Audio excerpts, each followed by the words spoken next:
If you're in your 40s and still investing like you did in your 20s, then you're making a very expensive mistake when you have the least time to recover. As you get older, the math changes, and if you don't adjust to that, you'll end up hundreds of thousands of dollars behind in retirement. I'm Paddy Kelly, a financial consultant, and in this video, I'll show you 4 critical changes you need to make to stay on track. Invest more now, not later. When you're 25, most of your income growth is still ahead of you. But when you're 40, you've already hit your peak earning years. And the uncomfortable truth here is that the odds of staying there aren't great. Roughly 1 in 2 workers over the age of 50 will experience an involuntary job loss before retirement. And when it happens, it's not just about finding another job. It's about how long it'll take and how less it will pay. In fact, many people who do get re-employed never return to their peak salary again. So this creates a huge difference in how you should think about investing at 40. If a 25-year-old delays investing because they think they'll invest more later, then statistically, they're right. If a 40-year-old thinks the same way, statistically, they're wrong. Let me show you what I mean. Let's say you're 45, earning $70,000 a year, and you invest 15% of your income. Let's make 2 further assumptions: that your salary will increase by 5% every year, and that your investment returns are around 10%. On a perfect scenario, no interruptions, no obstacles, you'll end up at around $940,000 in retirement. Now let's say at 45 you lose your job, and it takes 3 years to financially recover. You do get back up to $70,000, but you never earn more than that. It doesn't increase to 5% every single year. Now your portfolio ends up 50% smaller. That 3-year gap, combined with no further increases in salary, cost you $470,000 in retirement wealth. There was no bad investment here. Life just got in the way. And that's the real risk at 40. Income disruption at the moment that you can least afford it. The reality is that in your 20s, you can afford to hesitate. And in your 40s, you really can't. You just can't assume you'll make it up later. You need to front load investing as much as you possibly can right now. That way that if something happens in your 50s, what you do now will carry you through. So front-loading your investments protects you from something going wrong in the future, but it doesn't solve the whole problem.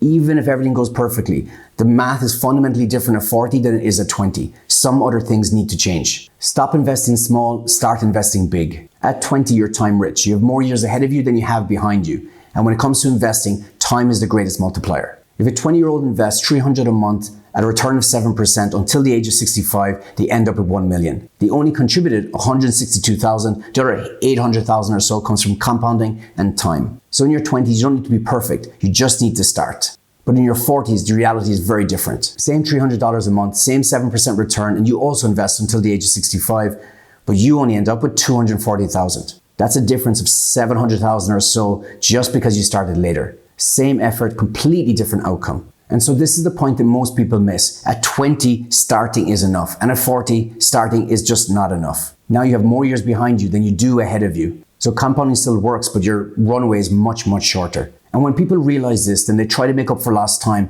by chasing higher returns. They take on more risk. They try to beat the market. But this is the quickest way to destroy your wealth. And I'll show you why in a couple of minutes. So instead, the real lever you have to pull out in your 40s isn't returns, it's principle, how much you invest. At 20, you're probably a low earner, so you can invest small and rely on time.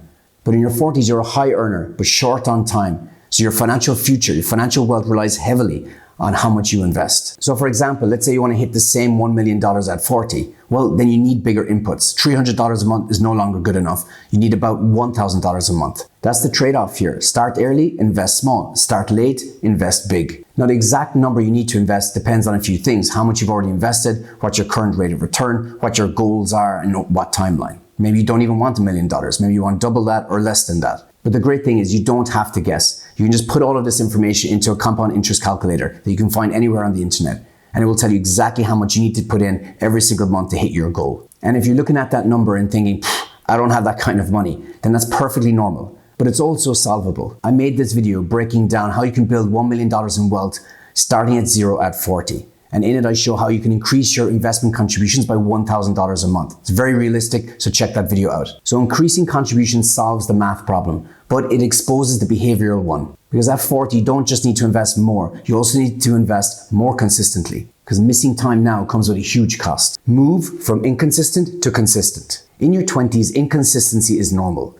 You stop investing for a while. Maybe you travel, you change jobs, maybe you even forget. But it doesn't seem like a big deal because you've just started working and you've got time to spare. But in your 40s, it is a big deal. A 20-year-old who invests $300 a month until the age of 65 at around 7% return gets $1 million. Now let's say they invest for 6 years, stop for a couple of years, and then start back again until they're 65. Now they end up with $910,000. So yeah, it hurts, but it's recoverable. To get back on track, they just need to increase their contributions by a little bit. In fact, if they just increase their contributions to about $340 a month, they still hit $1 million.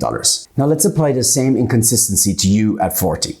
Well, obviously at 40, you're time poor. You don't have a long runway, maybe 25 years. So if you stop for just a couple of years, that's as much as 10% of your whole investing time horizon. That's a huge chunk. And those aren't just any years. They're some of the most important compounding years you have. At 40, missed years are just not easily reversible. To make up a 2-year gap, you don't just have a small increase in contribution. You might have to delay retirement altogether, or you might have to chase higher yields. Both are terrible options. So what needs to change? Well, the truth is that by the age of 40, you shouldn't be relying on discipline anymore.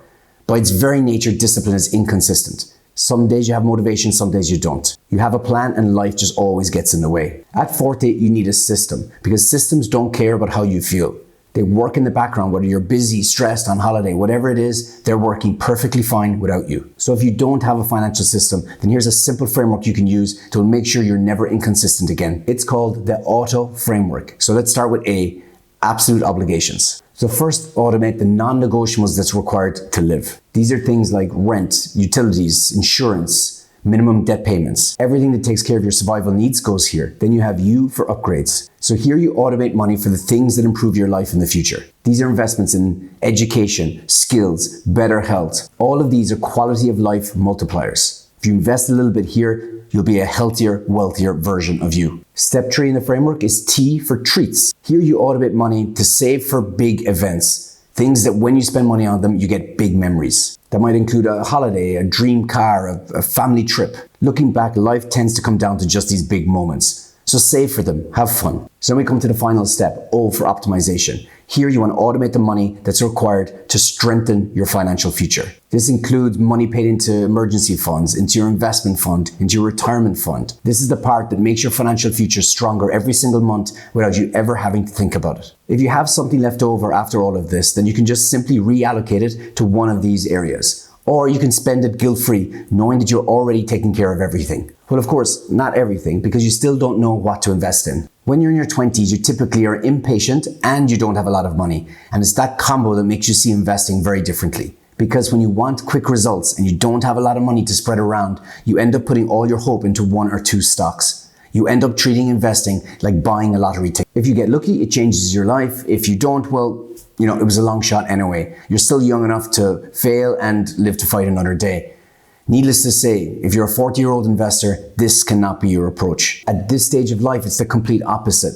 You have patience and you have capital. The thing you're missing is time. So when you lose, it hurts so much more. If you overinvest in 1 or 2 stocks, no longer is it like buying a lottery ticket. Instead, it's like betting the house in a casino. Because if you lose big. You lose your security, you lose your family's security, and you don't have time to recover. And the uncomfortable truth here is that you're also likely to lose. Professional fund managers with decades of experience, groups of analysts working around the clock from the best universities in the world with limitless capital and all the resources available to them, 95% of the time, they don't outperform the market. Think about it. You on your own can never compete at that level. Over time, the probability is always against you. The reality is you'll spend countless of hours researching and finding the best stocks you feel to invest in. And when you invest them, they'll underperform the market. So if it's not worth picking stocks, then how can you invest? Well, you can invest in what are called ETFs, exchange traded funds. Where stock picking concentrates all risk in one or a few companies, ETFs place it in tens, if not hundreds of companies.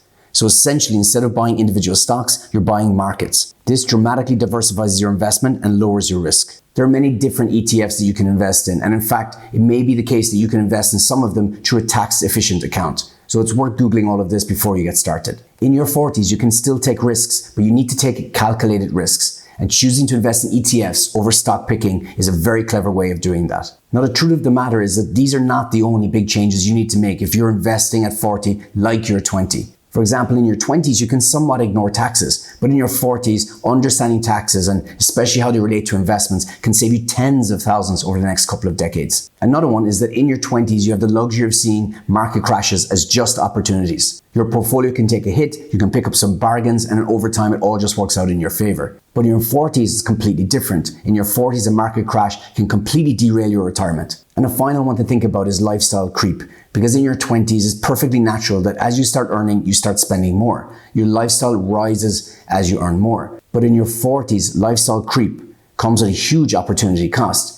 Every extra $10,000 you spend is $10,000 that's not invested, that doesn't compound towards your retirement fund. Look, in the end, you simply can't get away with investing like you're 20 when you're over 40. In your 20s, time sort of covers up mistakes, but in your 40s, it exposes them. You don't have the luxury of waiting or guessing anymore, or even getting it wrong for a while and fixing it later. Everything now has a bigger weight, a bigger cost. Everything is more immediate. So invest earlier, invest more, stay consistent, and reduce risk. Because at this stage, it's not about getting risk. It's about making sure you don't leave money on the table. It's about making sure that you don't fall short later when you need it the most.